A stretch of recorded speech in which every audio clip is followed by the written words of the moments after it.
Hello, everyone, and welcome. My name is Lara Demori. I'm a Marcello Rumma Fellow in Contemporary Italian Art at the Philadelphia Museum of Art.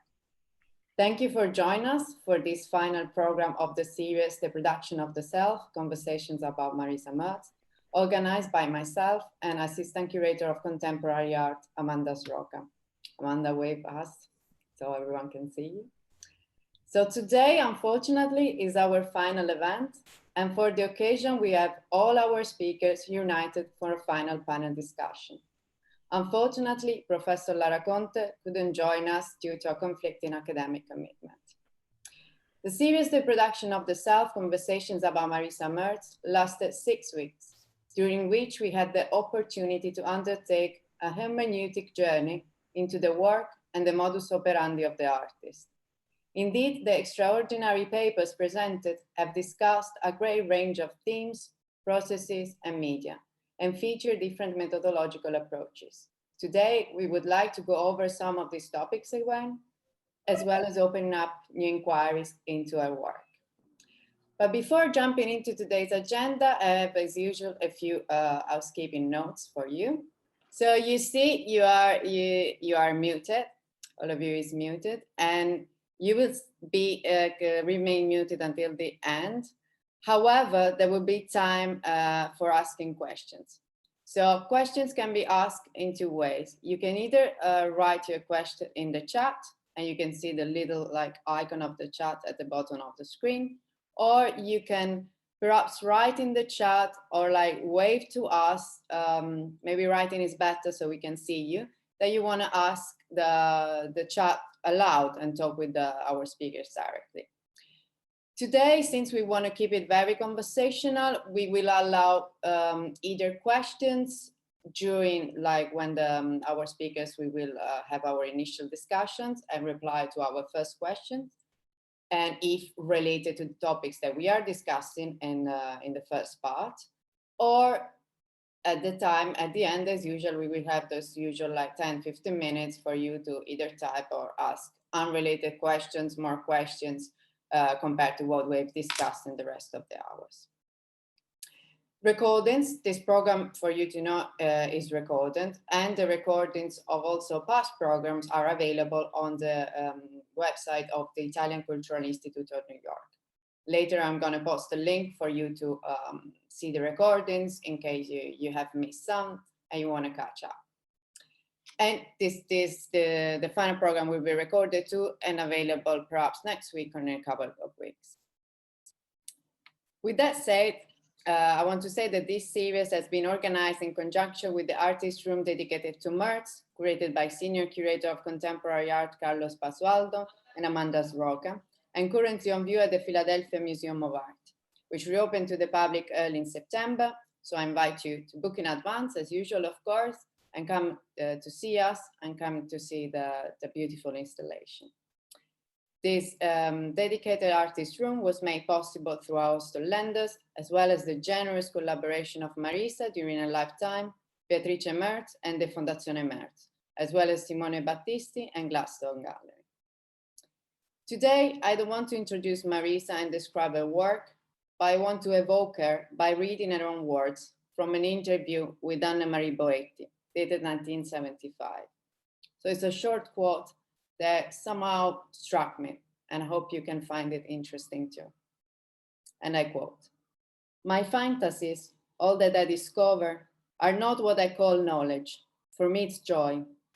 Okay, I can manage to prevent it becoming knowledge, but sometimes I attain that flash of joy. It is a joy associated with the contact with myself and the contact with the world and the relationship between the two. The transformation into knowledge is almost simultaneous, inevitable. I don't know whether the knowledge contains suffering. I know that it's something repeated, sometimes you already know. Whereas joy is a surprise and astonishment for that little moment. But I'm terrible about these things, terrible," end quote. And this was an interview, an excerpt of an interview she gave to Anna-Maria Boetti in 1975, published on the journal Data. In presenting and discussing over Merz, especially today, I cannot fail to mention both La Vergine one of the most important and groundbreaking art critics and curator of the 20th century, who passed away yesterday, as well as radical designer Enzo Mari, who recently departed too. With a witty speech and strong personality, Lea Vergini was the author of influential monographs and exhibitions, such as Body Art e Storie Simili, Il Corpo come Linguaggio, translated as Body Art and Performance, The Body as Language, e L'altra metà dell'avanguardia, 1910-1940, pittrici e scultrici nei movimenti delle avanguardie storiche, The Other Half of the Avant-Garde, 1910-1940, which contributed to the recovery of many overlooked women artists. Before passing over to Amanda, who will introduce today's speakers, I would like to thank our supporters who made this program possible. A special thank you to the General Consulate of Italy in Philadelphia, the Italian Cultural Institute of New York, and the Daniel W. Dietrich II Fund for Excellence in Contemporary Art. Amanda, over to you.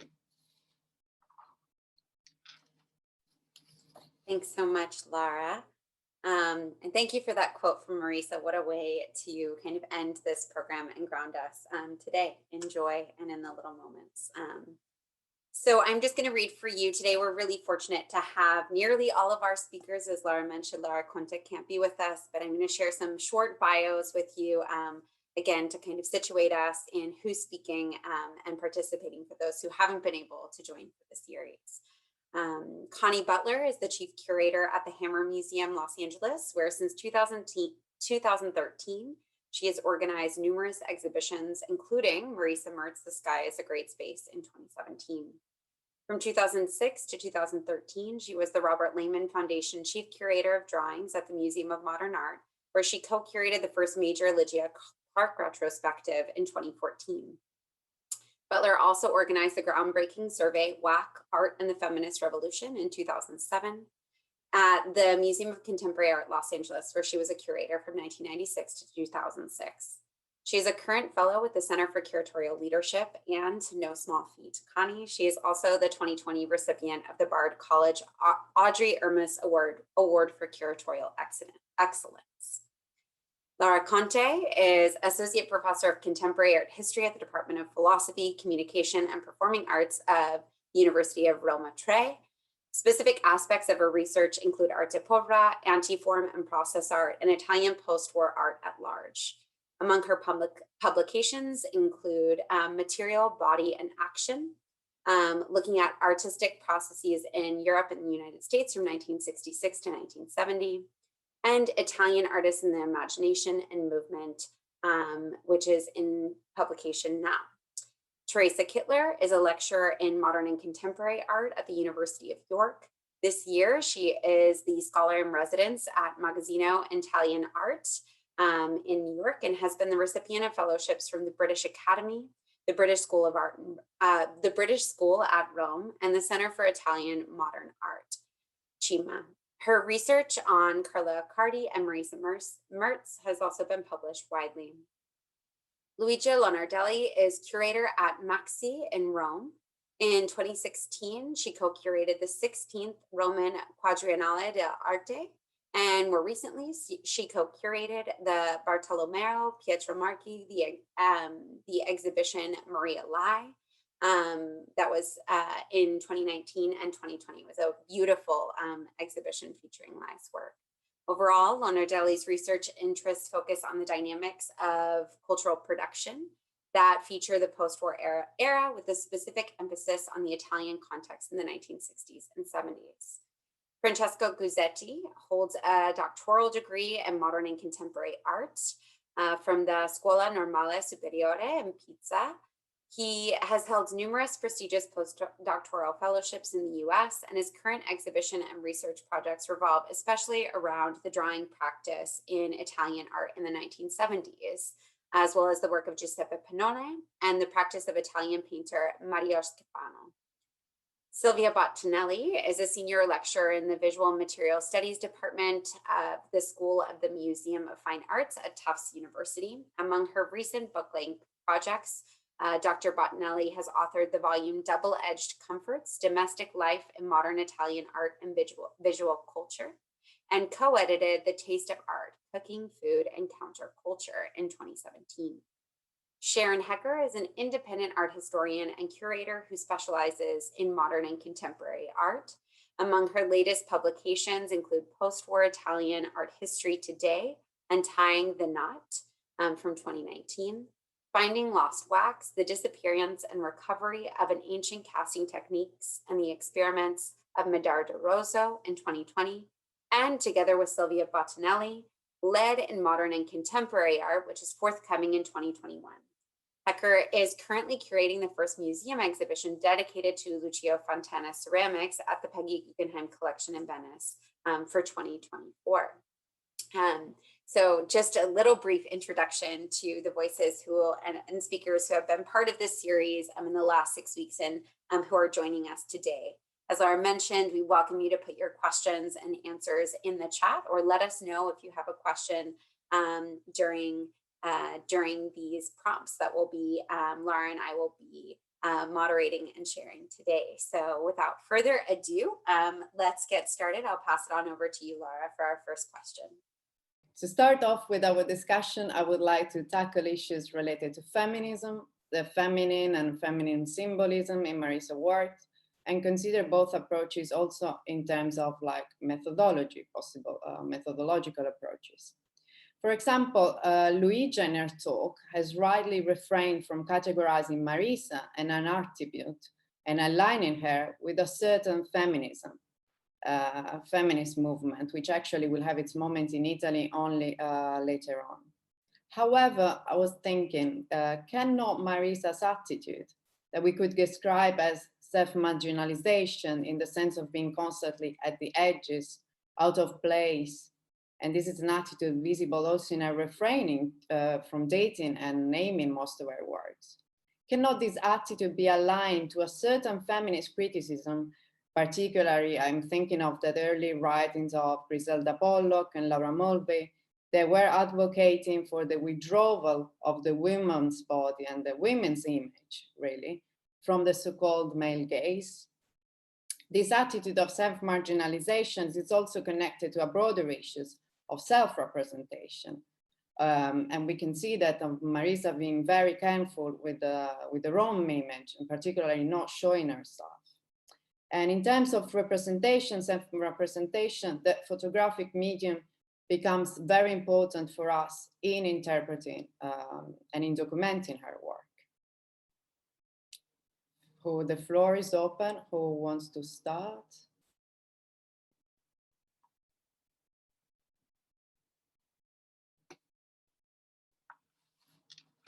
Maybe we could start with this idea of self-marginalization, because yes, I think that we all spoke a lot about this, but even if in different ways, especially looking at the photographs that basically is what we have now, because it could seem a bit contradictory, but at the same time, she self-marginalized herself, but at the same time, she represented herself. And so this kind of two movements probably are not contradictory as it seems at the first glance, because they're basically related to the idea to find a place for herself. A place also in spatial terms, I mean, literally, to find a place in the exhibition where Mario exhibited his works, to find a place in the art system, to find a place in the photograph. So now we have all this kind of data really that seems really random, but probably they are not so random. Probably they are all really consciously constructed by Marisa. So yes, it's basically a question of methodology now. And I do not have the answer, but I think that we pointed out the main question during our talks. I I was just thinking that probably it has also to do with the notion of performance in a broader sense, like the idea of like building a kind of self-representation or self-marginalize yourself and play yourself, and the issue of how to represent yourself through photography, and the notion of relationship, which is, I think, essential to the art practice and even the aesthetics and the perception of Marisa Merz's work, has to do with the notion also, I think, of like a kind of performing attitude, which is, and I intended not in the strict like technical meaning of the word as an artist who makes performances, which Marisa Merz was for a short time and then didn't do anymore, but more generally, the idea of like really being aware of any gesture, movement, placement, relation established through her work. And it, to me, I don't know, I had this idea also, it resonated with me when I was like listening Teresa Kittler's, for instance, presentation, which was a lot about the performance as well. And I think that it's really one of the essential notion to take into consideration when addressing this issue of the self-representation and self-marginalization of Marisa Merz. I think there's a kind of performing attitude. I don't know, it's just a sensation. Yes, I agree with this question about relationship. I think that for women artists, the trajectory can be very different. It's not necessarily linear, not straightforward. And in this case, very much influenced by a keen awareness of the creative couple and her own relationship, her own position vis-a-vis her husband. And, you know, even recently, the exhibition at MAXXI, where she titled it At Mario's Table. So a decision to kind of move out of the limelight, you know, whether it's verbalized or not, being in the interstices of the other is a position somehow. And coming out late in life, like I was saying about the Rose of Jericho, once he has gone, could be wrong in terms of her talent, but it's preserved the marriage, the union between them, whether fairly or unfairly to her. And the one thing that I think that is so kind of poignant about her and this femininity is that the risk of fading away, you know, or fading in front, like those little scarpette that are so feminine and they could just disappear forever. And so choosing that position carries that risk, and that's very poetic.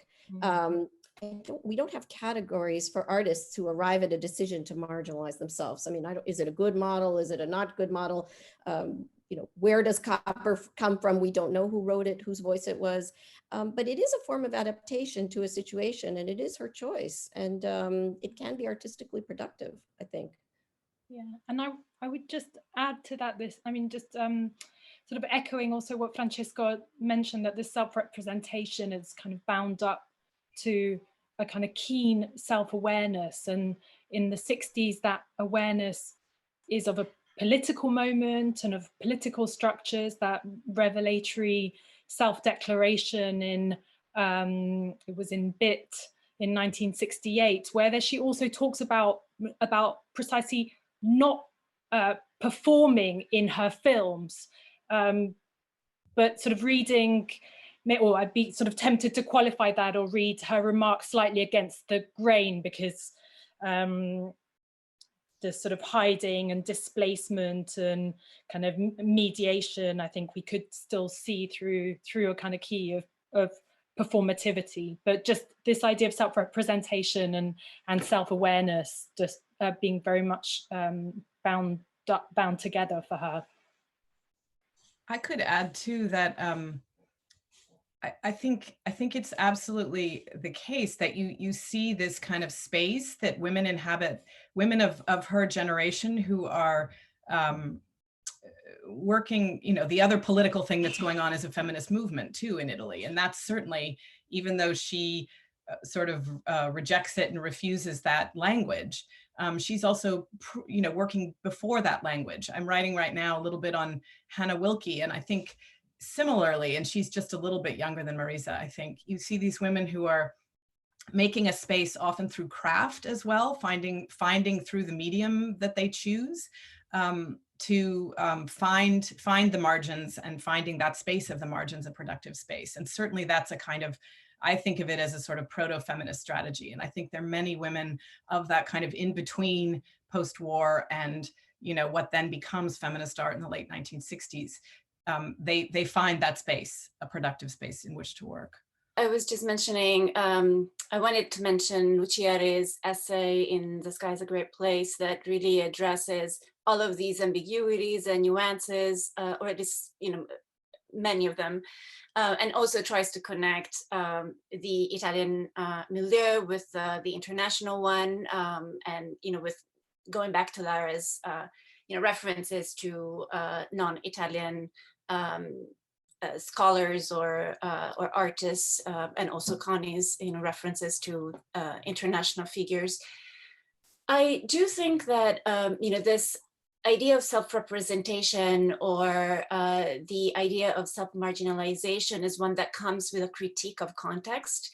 You know, what could have been the place of women in the Italian context of the 1960s, if not one that was marginal? And so maybe being at the margins allows her for some sort of autonomy.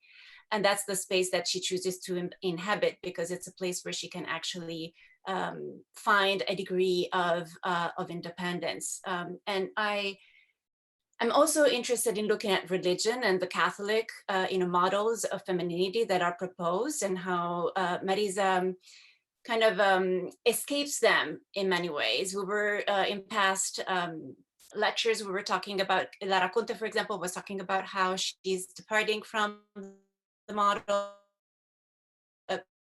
by visual culture and the mass media, but another, you know, preponderant, you know, model making, you know, entity in Italy was the Catholic Church. And I was continuing to reflect on the interest that Marisa has in the body and in materials as well, and how that contrasts the idealized, you know, almost spiritual, you know, kind of depiction of women as completely kind of absent, you know, kind of away, like distanced from their own bodies, and instead concerned with other sorts of virtues. So I think that this interest in performativity in the body and materiality has something to do, it can also be read as a response to Catholic ways of representing ideal women.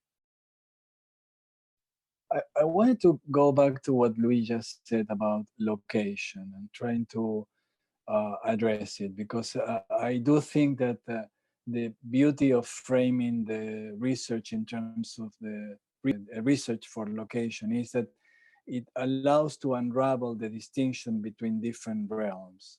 So, and Luigia said, you know, that she seems to have been tasked, she seems to have tasked herself with the desire to find a place for her in her marriage, a place for her in her family, and that it equates, you know, and you know, to her desire to find a place for her work in the system, and also to find the true location of the work in itself, basically, you know, what the nature itself of the work. So in a way, one can, you know, one can choose to, you know, personalize the question and say, okay, she starts from herself, or one could try to depersonalize it completely and say that it's the same sort of impulse that traverses the personal, the aesthetic, and the political, and that they are indiscernible,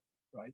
And by being, you know, by being such exemplary, such an exemplary case of unraveling of categories, she really makes us think about the artificiality of those categories to start with. She makes us think that the distinctions that we made between the personal, the aesthetic, and the political are in fact rhetorical, you know.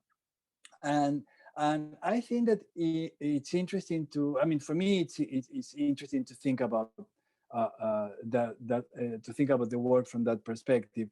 I'm also, you know, it comes to mind that, you know, Marisa had, my understanding is that she had a very admiring and close relationship with Gino de Dominicis, who also is also a performer in the same sense, Francesco, you know, a performer of himself who makes of that performance the very nature of the work. I think that in a way, one can say that Marisa's enactment of herself in relationship to her work and the system is far more lucid than Gino's and far more incisive. She also, thinking about her aesthetic strategy from that perspective, makes me also think about Emilio Prini, right? Who, you know, is an artist of refusal and somebody who basically conceived of his work in that manner. So just an invitation to think about, you know, the boundaries between personal, political, and aesthetic as boundaries that were constructed through a certain understanding of what modernism, you know, could be, but that in the Italian experience and in the experience of this woman, you know, they become completely unnaturalized and start looking, you know, very strange and very artificial. Thanks so much for that, Carlos. I think in a way, this is a really good segue as we're talking about place, finding a place. And as we're also, what you just brought up in your comment, Carlos, of the unraveling of the personal, the aesthetic, and the political. One of the things that, you know, we wanted to, Lara and I wanted to talk with the speakers about was the real conscious decision about the places and the spaces in which Merz was working. So perhaps to follow up, or rather to continue this discussion about self-marginality, about feminism, I wanted to ask our speakers to further elaborate on Marisa's relationship to the domestic, and more specifically, I think the kitchen in relation to the work. And it's something that had come up a number of times in different presentations. I'm thinking in particular about the ways in which the Merz apartment itself was a space of motherhood and mothering at a time when the role of the mother was itself being criticized and attacked and rethought. The kitchen as a space of also consumption. I know Lara Conte, as well as Silvia and Sharon, all spoke to the idea of the modernization of the kitchen and the materials that you might find common to Marisa's work in relation to that. But also the domestic and the kitchen as a space of making and a space of collaboration. So many of the speakers in the last presentations elaborated on the Merz home and their homes, plural, as a meeting place for other artists working at the time, as well as scholars and curators. I think both Connie and Sharon elaborated, and Carlos, you in your intro talked about the pilgrimage to Marisa's studio in Turin and what that, how that was also part of this experience of Marisa and her work. So I wanted to just kind of perhaps open up the discussion to talk a little bit more about this real choice of place, particularly in relation to the domestic. And to start, because Lara Conte couldn't be with us today, she did share with us a kind of written response that I'll just read, and perhaps this will get some wheels turning for our other speakers. Lara writes, I followed all the talks with great interest and with great pleasure, and I noticed the importance of this study day in opening new visions on the work of Marisa Merz. In my long digression between sources and archival materials, it was important for me to reconstruct a scenario, that of Turin between the 1950s and 60s, so as not to insist on the rhetoric of the intimacy and the domestic to analyze her work, but on the contrary, to think about two different aspects for me that are fundamental to frame her research. Through the film La Conta, I tried to highlight how the kitchen space is a place in which to re-signify a vision of the feminine and artistic practice through experiences and comparisons with alternative life models that do not respond to feminist theories, but contribute to formulating a feminist vision beyond militancy and as a practice of existence. This specific political vision is identified in many other researchers' work of related to Italian artists working between the 60s and 70s who refused, again, going back to this refusal, refused to consider their practices through gender codification or to define themselves as feminist artists, even if the current research puts back into a constellation gestures and relationships that bring out the essence of a domestic and ritual action that manifests the radically and transformative power of the artistic gesture. So perhaps in a prompt about the domestic, Lara invites us to kind of think beyond that in a way. And I wonder if there were any of our speakers wanted to kind of comment on that very specific choice and place of the kitchen itself in relation to what we're talking about. I would like to, jump into this conversation about the kitchen and the domestic. It's on my mind all the time as I'm finalizing the book about domestic cultures and their representation in art and visual culture that is coming up soon. So what strikes me about Marisa Merz is that she really positions once again herself outside the debates that are emerging in Italy at the time about the kitchen space and food preparation, which is often based on contrasting tradition and modernity. Even the artists that are working on themes connected to the kitchen and to food, for example, Lucia Marcucci comes to mind as another woman artist that engages with these themes, tend to show a contrast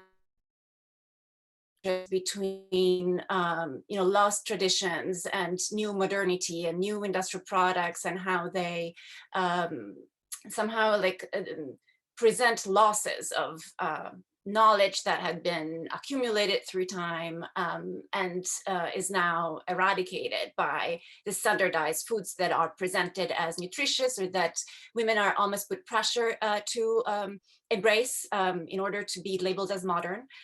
So this whole dynamic and dichotomy between tradition and modernity is something that is not seen as strongly in Marisa Merz's work. Sure, she does point to industrial materials or to industrial processes, but she does not refer as literally to a critique of advertisements, for example, or television commercials and so on and so forth.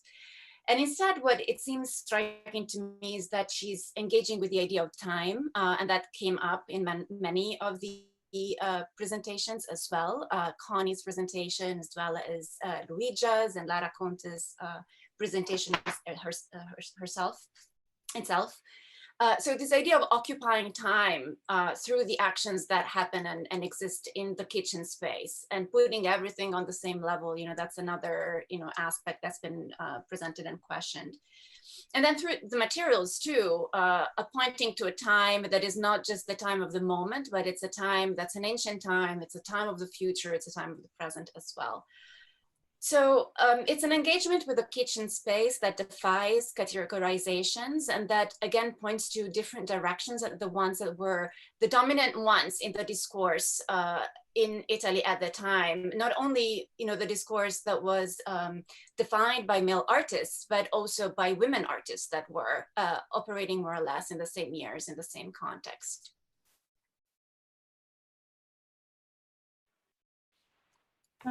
I just wanted to add, or I think it's worth sort of stressing that there, to some extent, it was a kind of result of necessity that she's working and living in the same space. And I think it's precisely that the point that Carlo Basualdo made that's worth stressing, is that how she transforms that or calls it into question in not just her approach to the kind of materials that she's using and her way of working, but also in terms of how she adopts those forms to transform the kind of the appearance of the home. So it's kind of comes to mind, I mean, most sort of emphatically with the kind of the works like the Swing for Beer and the living sculpture that really turn it into a kind of an unexpected or an unfamiliar place. And I think there's a kind of third way in which she also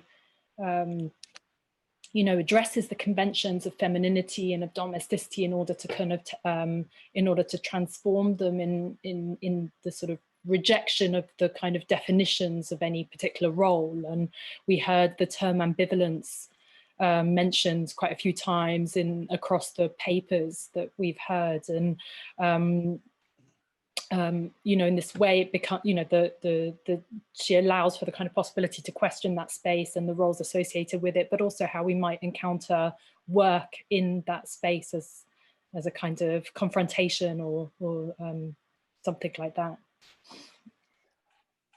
One thing that it's interesting to think in terms of the kitchen is that the kitchen was very small, like truly, truly small, and completely inadequate as a place to cook. And in the times when I visited her, and I believe that I visited her first with Luigia a while ago, then a couple of times by myself, and lastly with Amanda, the only thing that I saw her making in the kitchen was coffee. And the coffee and she ate these cookies that she came from confezione, right? And the confezione were accumulating there. I think that it's and many times, many of those times, we would meet her at the cafe downstairs. So it was a cafe downstairs. Eating always seems to have been important for her in some way. Then coming up, seeing the sculptures outside the home, then the kitchen, that one would be struck by feeling, oh my God, she's working in the kitchen, but truly like the kitchen was working in her in a different way. And then the entire house colonized, by the work. So I think that it's interesting to just keep that in mind, how the domestic, it wasn't truly domestic in her case. It was certainly not domesticated. It was not a domesticated domesticity, but a sort of wild place that felt, transversed by winds of exteriority and truly connected with the exteriority, that was represented by the outside of the house and the cafe downstairs. And there's something I love, in terms of that transformation, Teresa, you just mentioned addressing these like larger themes in order to transform them and in order to transgress them in some ways, which I think, one of the other aspects, and, Silvia alluded to this as well, that inherently comes up when we're thinking about, or when we're in the presence of Marisa's kitchen, is also materials. And this is something that has been, Marisa's relationship to materials, in addition to her relationship to place, is something that we've talked about a number of times in this series. And, I just wanted to kind of return back to that and think of the interrelationship between media and Merz's work. We learned about, we talked so much about her films, her sculptures, her living sculptures in particular, which kind of did consume the kitchen space, as well as Francesco elaborated on Merz's drawings. And so I'm curious if we can talk a little bit more about this, this interrelationship between Merz's relationship to materials, and how that might open up for us a larger conversation about arte povera. I know Sharon and Silvia ended their presentation last week with a prompt to our listeners in which they asked what are the methodological benefits and critical problems with reopening a conversation on materiality, not only in Merz's work, but in arte povera and in post-war Italian art. And in a way, I want to position that question about methodology in relationship to materials. We've kind of talked a little bit earlier today about methodology and taking a feminist approach or not, a methodology in relationship to a larger subject like the domestic or motherhood, and here the methodology of materials. And so just wanted to open up that opportunity for our speakers to comment or even to respond to Silvia and Sharon's initial prompt. I'd like to just jump in. I was thinking about this morning.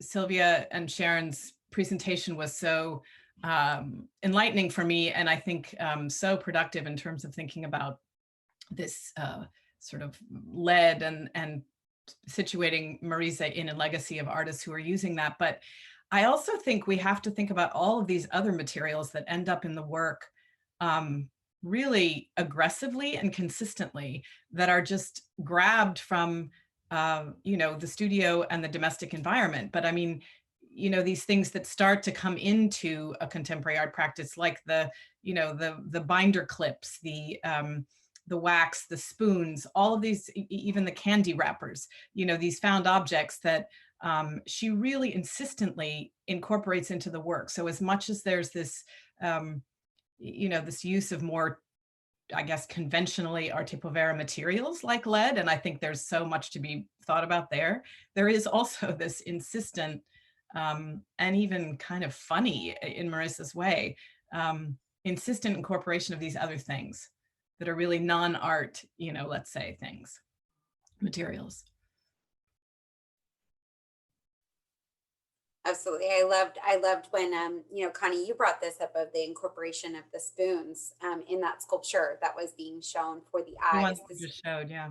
Yeah. And I think that, you know, seeing, because we had talked so much about the kind of even alchemical relationship of some of these materials, but then when you think about that transformation of literal material transformation of something like a spoon, and there was something about, you know, maybe this goes back to the kitchen a little bit, but this idea of like the consumption and who is consumed and what is consumed, that made me kind of think about that use of the spoons for eyes, the spoon which is used to kind of eat and put food into the mouth and to nourish, if that would be the eyes, for me was something that just kind of completely, you know, shifted something in me, in my thinking about that, and the relationship to the kitchen and to transformation of materials. So absolutely. And I was thinking about drawing as well, and perhaps this is more a question for Francesco. What can you expound on the relationship between sculptures and drawing in Marisa? We see that some like iconographic motifs are repeating in between the sculptures and the drawings. So is there like a hierarchical relationship or not? What do you think?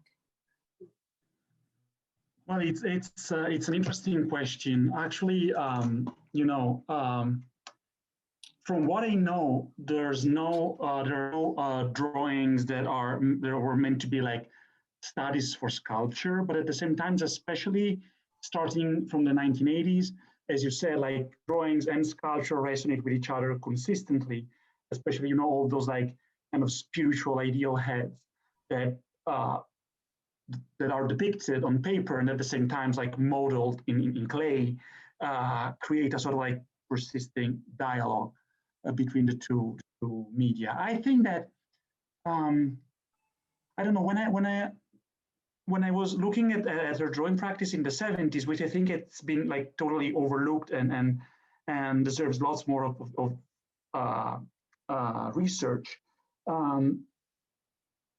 I was kind of struck by how somehow those works, even the drawings that I showed, but also many other works by Marisa, to me, like idea of situation as well, which probably also can like summarize some of the notions and the words that we used so far. Because it's not a matter of like categories or placing her work into a specific kind of like box. It's more the idea, which is also typical of other artists as well, that the work is the result of a situation in general, like a moment in a space and with a certain feeling and in connection, in relation with the surrounding environment. And that idea is reenacted anytime a viewer stands like before the work. Whatever like the connection and the reaction of the viewer is, and it doesn't matter, of course, there's not a prescription by the artist of how to approach the work.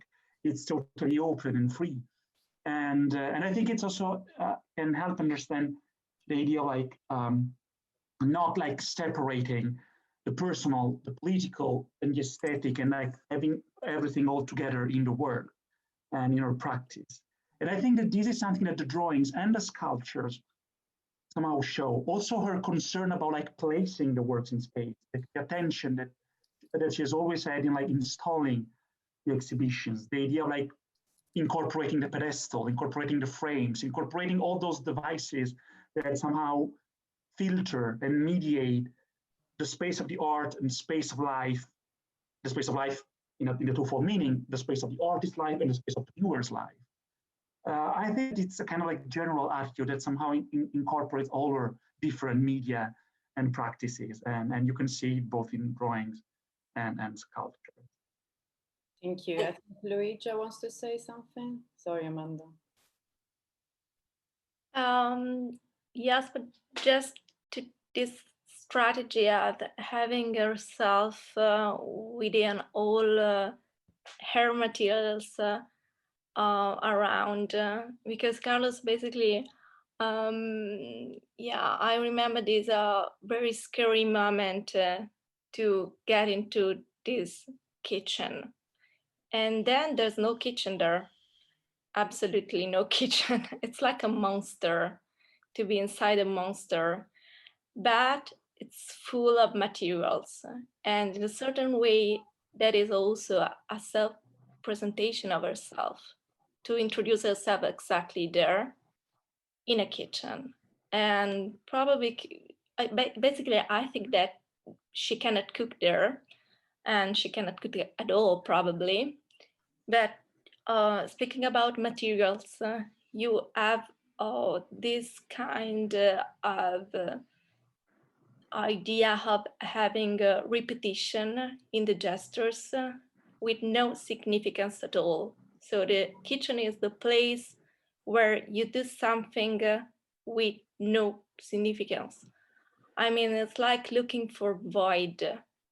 So starting to do something with no particular reason and redoing every day, daily as a routine, nothing else.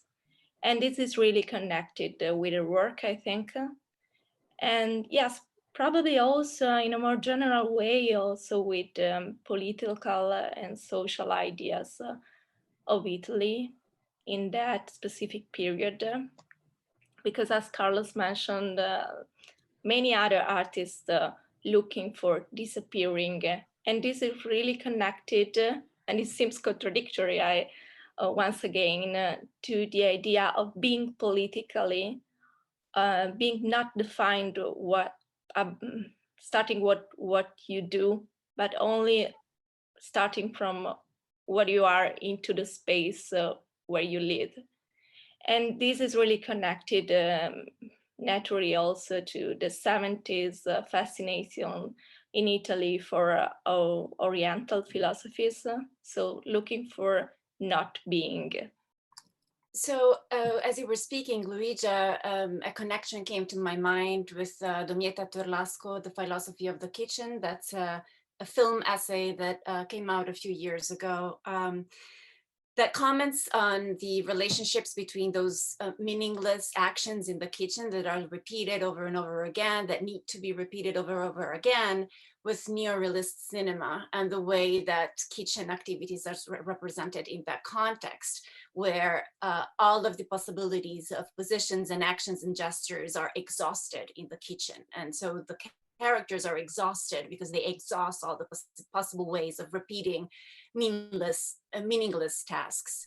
So, going back to the question about film and time and space and, the way that the kitchen can intersect all of these mediums and discourses, I thought that, this possible comparison that I'm borrowing from Domieta Turlasco with neorealist film could be another way of contextualizing the work. Just as a last prompt, since that we don't have much time left, but I think it would be a nice way to end this amazing discussion is talking a little bit about the reception of Marisa's work. From the beginning till now, we can say that from the 90s onwards, major Italian and international institutions such as the Centro Pompidou, MAXXI, and of course Hammer Museum and Met have witnessed a keen interest in her work. Can we discuss this phenomenon as well as maybe process of institutionalization and the role of the art market in this respect?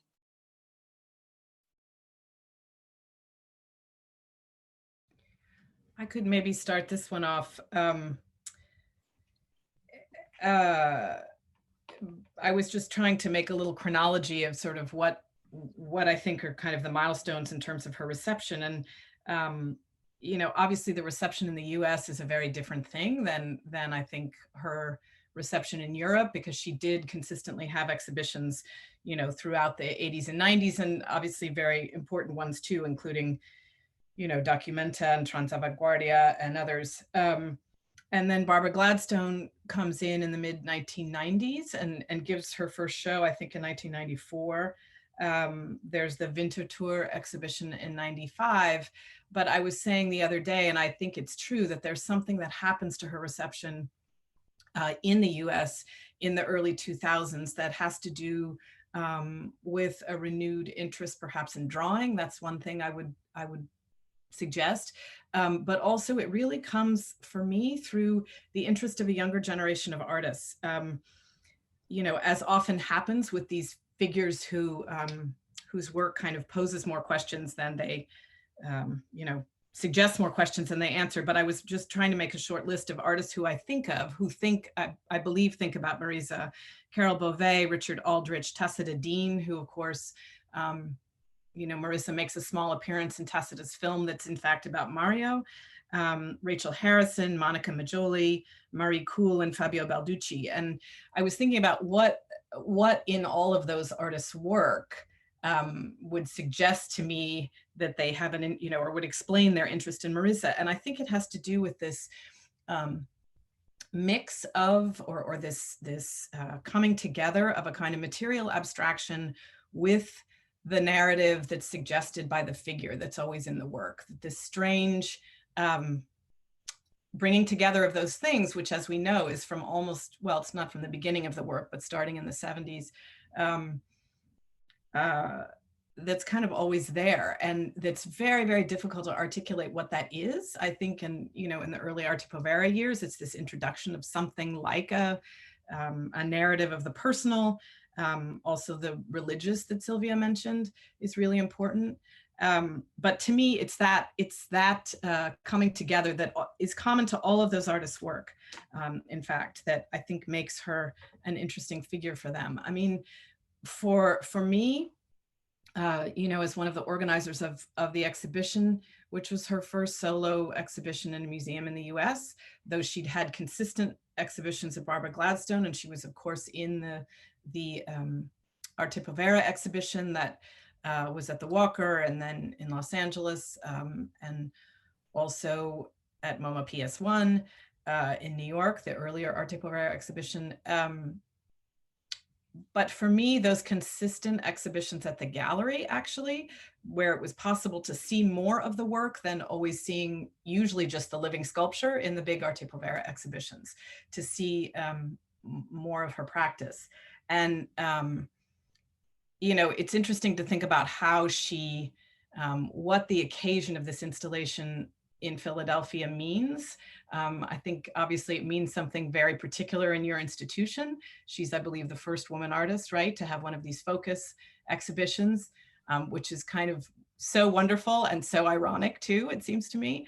But when we started thinking about making the exhibition, when I approached the gallery in Beatrice and Simone Battisti, and we started to think about this, it was very important, I think, for the artist to have a presence in New York. And it was clear that the exhibition probably couldn't happen at MoMA, or couldn't have at that time, because they were, I think Marisa was not a canonical enough artist.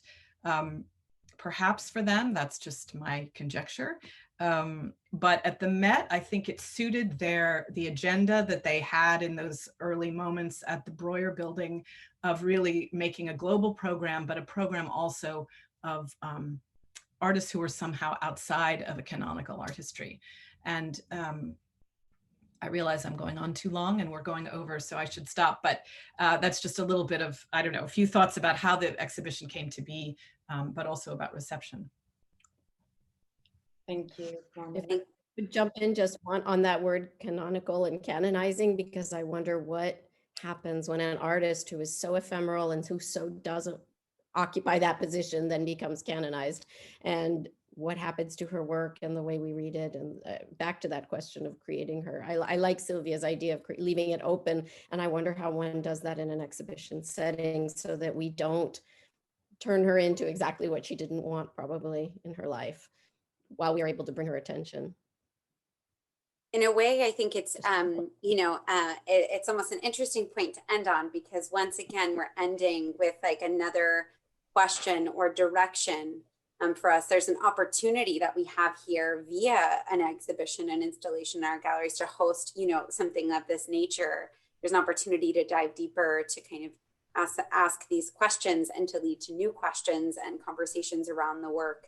And at the same time, it is important to honor the moment that I think institutions are in right now in terms of kind of rethinking what that canon looks like, and how there might be more than one that we're working with, and what does it mean to almost allow for an artist like Marisa to remain both within and outside, as she originally intended, and how does one do that while still trying, to retrace a history and a future for the work for everybody. No, just briefly that, in my own personal interactions with Marisa, I never really got a sense if she was, if she really wanted to have, the room. I mean, I had the feeling that she seemed to want to have the room, but it was never fully clear to me what she wanted. I think that the question, it's being posed, I'm thinking about Lacan and the question of female desire that was dominated so much the conversations about feminism and psychoanalysis in the 1970s and 80s. And the questions of Marisa's desire could also be equally productive, because I have no clue, but it's something that I'm certainly, I think that we were very aware of, what is it that we could have done that would not have offended her, really. Absolutely. Well, with that, it is 1:08. So thank you all. This concludes our virtual series, the production of the Self Conversations about Marisa Merz. On behalf of Lara and myself, as well as the museum, we want to extend a real heartfelt thanks to all of our speakers over the last 6 weeks, and those who were able to participate with us today, who you've all been so generous in sharing your insights, your memories, your knowledge, and your questions with us and with this audience in the last 7 weeks. So we thank you for that. And those who have been able to tune in, our audience, our virtual audience, thank you so much. And for your participation via your questions. It was really wonderful. And I want to thank my fellow program organizer, Lara Demori, who really helped to shape the series, and Charlotte Lowry and Colleen Natani for their support and the logistics to get it off the ground and running week after week in the way that they did. And like so many have said today, I found these presentations and this discussion even today to be so illuminating and nourishing in the ways that we're kind of interrogating the frames and the methodologies by which we recuperate, we remember and rehistoricize a life and a legacy of an artist like Marisa Merz, but also not just interrogating, but finding new ways for discovery and discussion. So thank you for that.